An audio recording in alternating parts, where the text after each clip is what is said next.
of the month again when we talk about our next book club pick, which is A Charming Ghost. It's the 8th book in my Magical Cure series, so very exciting.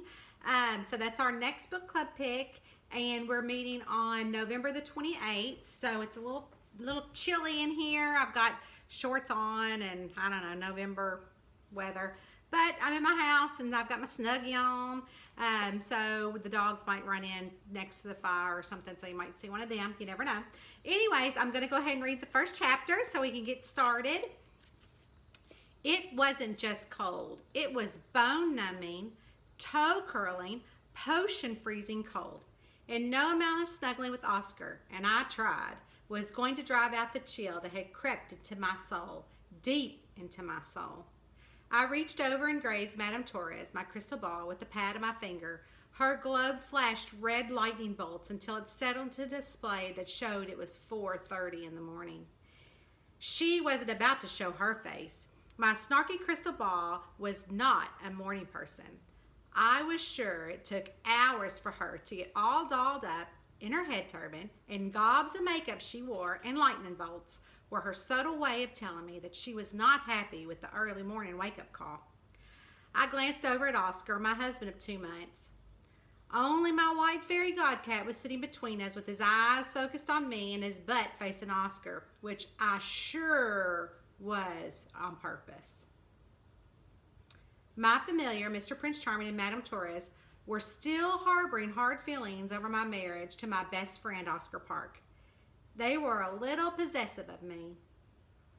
You too? I asked and let out a heavy sigh. He put a paw on my arm and gave me a little scratch between the ears. White fur flew everywhere. He jerked up, turned toward Oscar. He jumped on Oscar's chest, using it as a springboard off the bed, and darted out of the bedroom. Ouch! Oscar groaned in a groggy voice and rubbed his chest before he turned on his right side and began to snore lightly. The moonbeams dotted the walls of the bedroom through the window blinds, giving me just enough light to see my handsome new husband. His black hair blended into the dark room, but seeing his silhouette outlined by the moon made my insides bubble with happiness.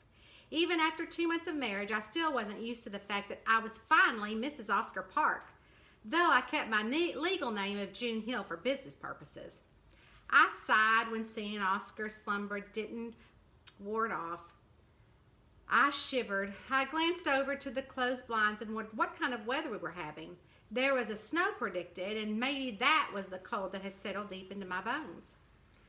I loved how our village of Whispering Falls, Kentucky, looked when it was blanketed with snow. I loved how it added a little coziness to my little homeopathic cure shop, A Charming Cure. I like to think I help people feel better in a natural kind of way. Well, maybe a little help from my spiritual gift. I'm blessed beyond belief with the spiritual gift of an intuition, which helps me create the perfect cure for customers who walk into my shop looking for the right homeopathic cure for them.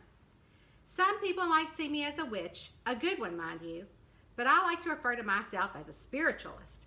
It just sounds better. And I'm from the good cider community of Witch World, meaning we only did magic for good. Meow, meow. Mr. Prince Charming stood at the bedroom door. I'm coming. I peeled back the covers and tiptoed out of the room. There was a lot to do at the shop and a lot of generic potions to be made. Lying in bed awake wasn't going to help get the shop ready for the town's second annual winter bazaar that was taking place in a couple of days. Oscar didn't have to go to work until later in the day, and he deserved to sleep in. He'd been pulling double duty as sheriff of Whispering Falls and deputy of Locust Grove, a town over, which was not a magical town like Whispering Falls. Mr. Prince Charming's long tail happily danced in the air in front of me as I hurried down the hall to the combination kitchen and family room of my little cottage on the hill that overlooked the village. I ran my hand down the orange couch on my way to push the button to the coffee maker. A good cup of hot magical coffee beans was what I needed to get the chill out of my soul. I looked out the window and smiled at the small snowflakes. The wind rushed around with snow in its breath, blanketing the rooftops of all the small shops. The smell of freshly brewed coffee danced around my nose. I sucked in a deep breath. My eyes focused down the hill along Main Street, where the gaslight carriage lights flickered between the holes in the pine needle wreaths that were hung for decoration. Puffs of smoke curled into the air and danced in gray swirls in the moonlight.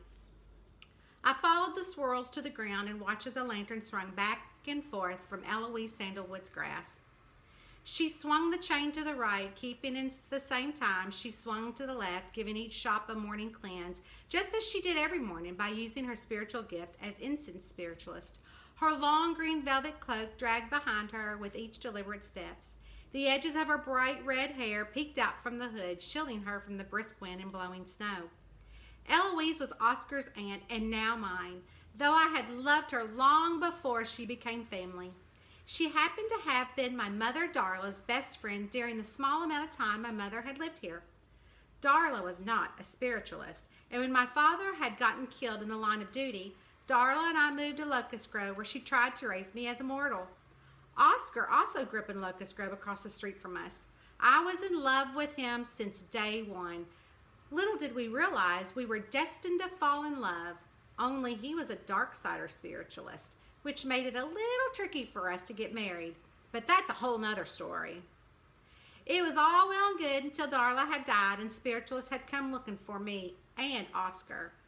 Neither of us had any idea about our past nor our powers.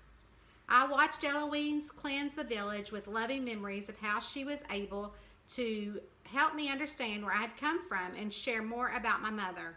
Roar. Mr. Prince Charming stood on his hind legs and planted his paws on the window. I leaned over a little more, getting to look at what he was staring at. Eloise had stopped in front of Magical Moments, the flower shop, a little too long, longer than usual. She was facing my little cottage on the hill. Her emerald eyes glowed, a red aura circled around them. It was as if she wasn't present. Her red lips moved at warp speed, and the smoke from the incense burner puffed like a freight train. She gripped the chain in her hand, swinging the chain higher and higher, clinking louder and louder, echoing throughout the mountainous town.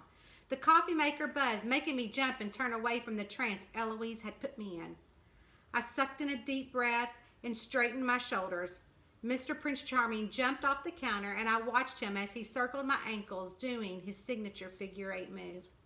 My eyes slid back up the window and down the hill, but Eloise was gone. The backdrop of the mountains was filled with the purple dawn just beyond the horizon, leaving me with the sudden chill deep in my soul that had awakened me from my slumber. That was chapter 1 of our next book club book, A Charming Ghost. I hope you guys pick it up, and I hope you guys meet us at the book club channel. I'll put that link in the comments, and it's going to be on November 28th. If you're new to book club, it takes place all day long, and there's questions there that you get to answer, and then there's always a giveaway at the end of the day. So it's where you can come back and look at the questions. You don't have to be present for it, but we hope you pick up the book and read it and join us. Join in on the lively discussion. See y'all on the 28th. Bye.